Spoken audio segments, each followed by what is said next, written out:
มาพี่น้องมื้อนี้สิได้เป็นก้อยขมคือเก่าพี่น้องเอ้ยอืมซื้อมาในราคา60 บาทอืมก้อยขมอีกแล้วพี่น้องอืมของหมักบาเป้มก็ว่าได้แล้วทุกคนเลย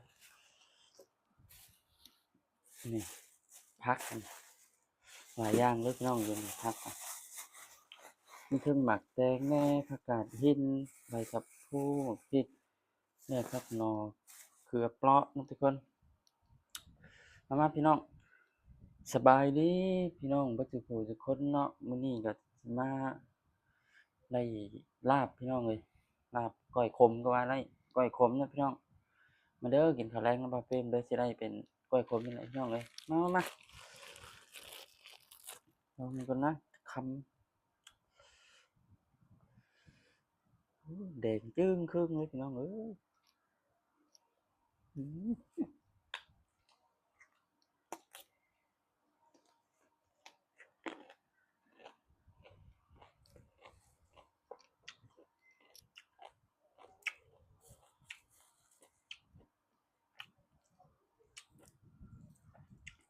แซ่บคือเก่า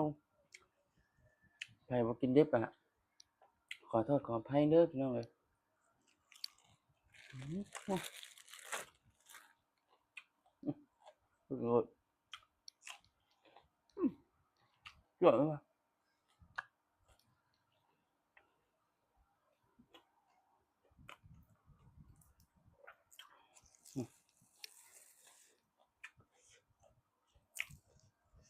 ผักกาดหินนี่แหละยุบ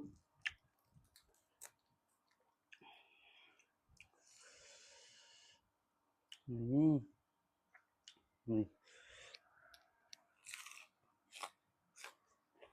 อือ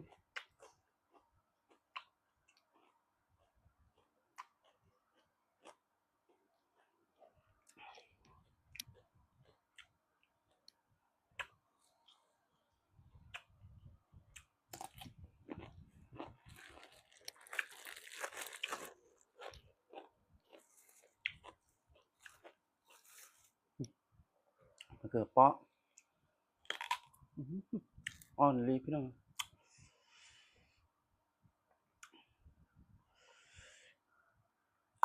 อื้อหือ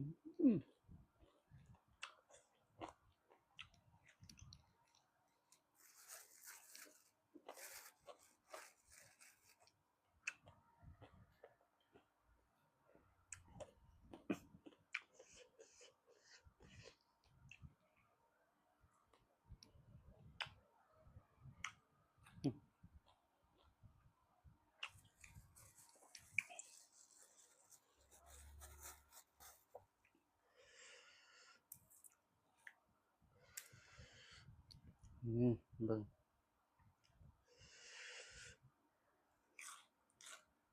อืม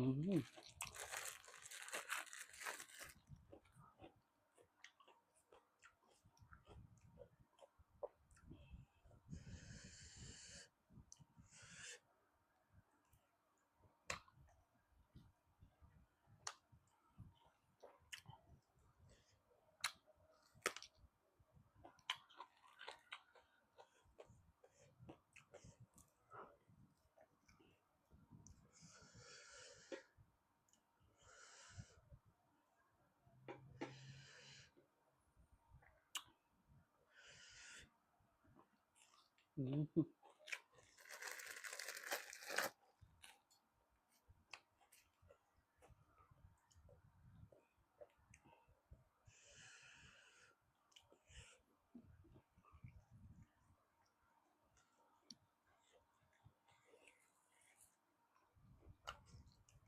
อืม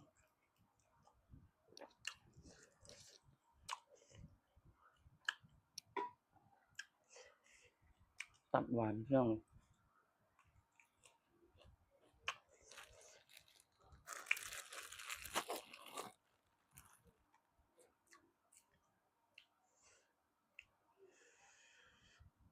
นี่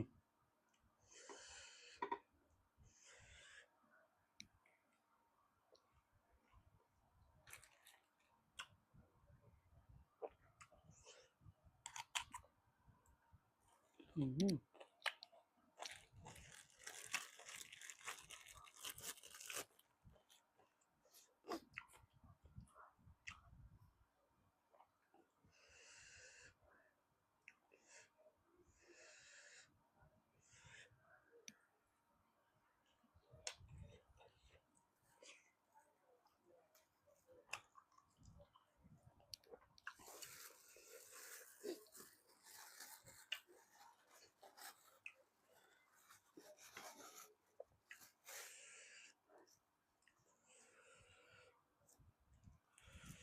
นี่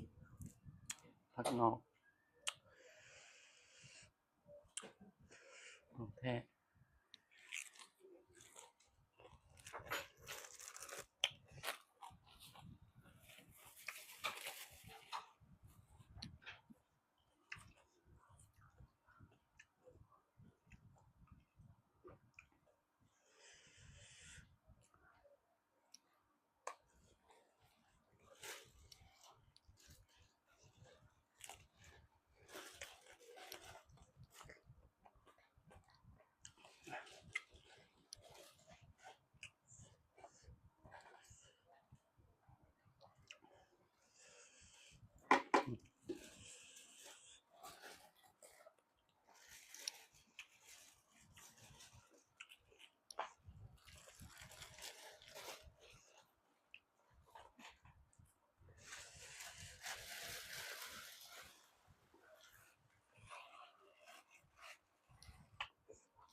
อะฮะ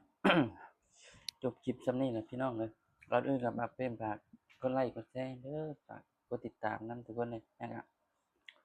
กดกระลิ่งเป็นกำลังใจบ่าวเปรมในได้รับชมคลิปบ่าวเปรมต่อไปเนาะทุกคนสบายดีพี่น้อง